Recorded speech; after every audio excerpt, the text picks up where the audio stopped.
मध्ये माझ्या प्रिय भाविकांनो, मनुष्य म्हटला म्हणजे भावना आल्याच। प्रत्येक व्यक्तीला वेगवेगळ्या भावना असतात, परंतु ह्या भावना मनुष्य वेगवेगळ्या प्रकारे व्यक्त करत असतो। रागावत असतो, दुःखी देखील होत असतो, अचानक आनंदित होत असतो, अचानक स्ट्रेस आल्यामुळे अपसेट देखील होत असतो, कधी कधी भीती देखील त्याला वाटत असते। अशा प्रकारची इमोशन्स, भावना व्यक्तीच्या जीवनामध्ये लाटाप्रमाणे उसळत असतात आणि शांत बसत असतात। त्यापैकी एक भावना, फिलिंग्स, इमोशन म्हणजे फिअर, म्हणजेच भीती।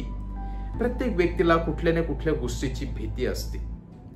जर भीती नसेल तर तो व्यक्ती किंवा मनुष्य असू शकत नाही। काहीला मरणाची भीती असते, काहीला आजाराची भीती असते, काहीला अपयशाची भीती असते। अशा वेगवेगळ्या प्रकारची भीती लहानपणापासूनच व्यक्तीच्या या जीवनामध्ये कानाकोपऱ्यामध्ये घर करून बसत असते आणि ती सुटत नाही किंवा निघून जाता येत नाही।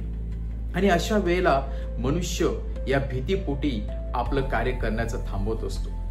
जेव्हा शिष्यांच्या जीवनाकडे प्रभू येशू ख्रिस्ताने पाहिलं, तेव्हा त्या शिष्यांना धीर देत प्रभू येशू ख्रिस्ताने सांगितलं की भिवू नका। प्रभू येशू ख्रिस्ताचा हा शब्द शिष्यासाठी अगदी मोलाचा होता।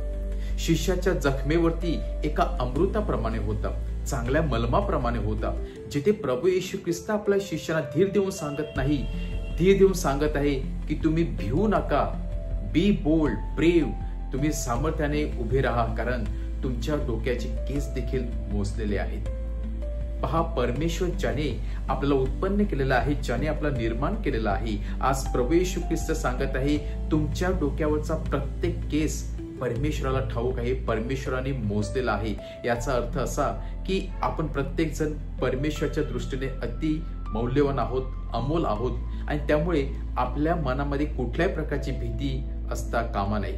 आणि म्हणून प्रभू येशू ख्रिस्त पुढे एका चिमण्याचं उदाहरण देत आहे, ज्याप्रमाणे चिमणी तिचा पूर्ण कालावधी, ज्याप्रमाणे सकाळपासून संध्याकाळपर्यंत ती काबाड कष्ट करत असते, घरटं बांधत असते, आपल्या पिल्लांना खायला देत असते, परंतु या चिमणीचा कधीच परमेश्वराला विसर पडत नाही।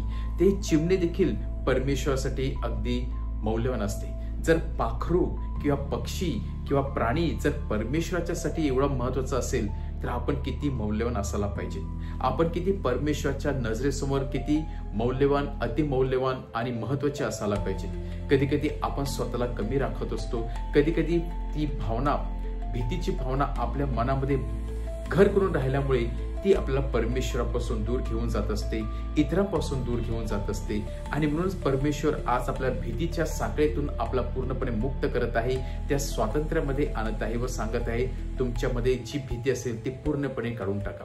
कारण जेव्हा प्रभू येशू ख्रिस्ताचं पुनरुत्थान झालं, तेव्हा प्रभू येशू ख्रिस्ताने हा संदेश आपल्या घाबरलेल्या शिष्यांना दिला होता, फिअर नॉट, भिवू नका, मी तुमच्या बरोबर आहे। हा संदेश प्रभू येशू ख्रिस्त आपल्या सर्वांना देत आहे की भिवू नका, मी सदोदित तुमच्या बरोबर आहे। आणि जेव्हा प्रभू येशू ख्रिस्ताचा शब्द आपल्या कानी पडतो की भिवू नकोस, तेव्हा मरणाची देखील माणसाला भीती वाटत नाही, कारण मरण परमेश्वरासमोर गुडघे टेकत असते, कारण मरणाची नांगी परमेश्वराने बोललेली आहे।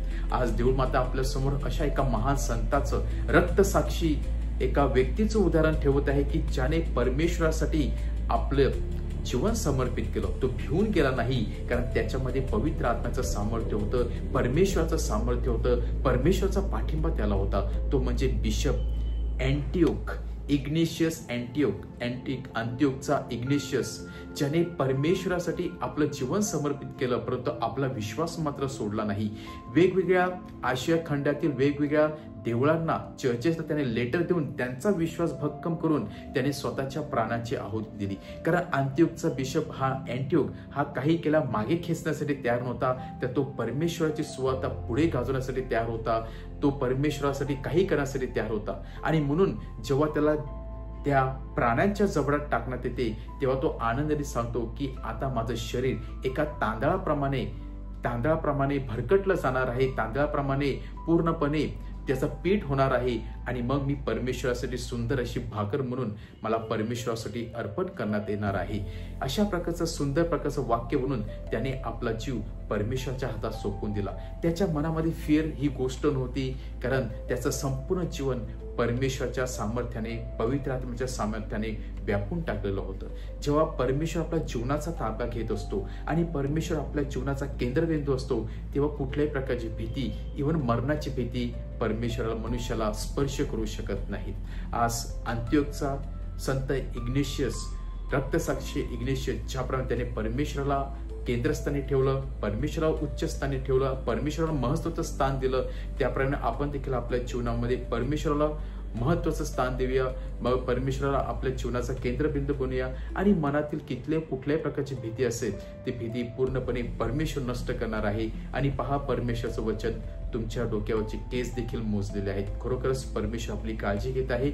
आपण परमेश्वर आपलं जीवन समर्पित करूया आणि परमेश्वर नक्कीच पवित्र आत्म्याचं सामर्थ्य आपल्या सर्वांना देणार आहे. आमेन.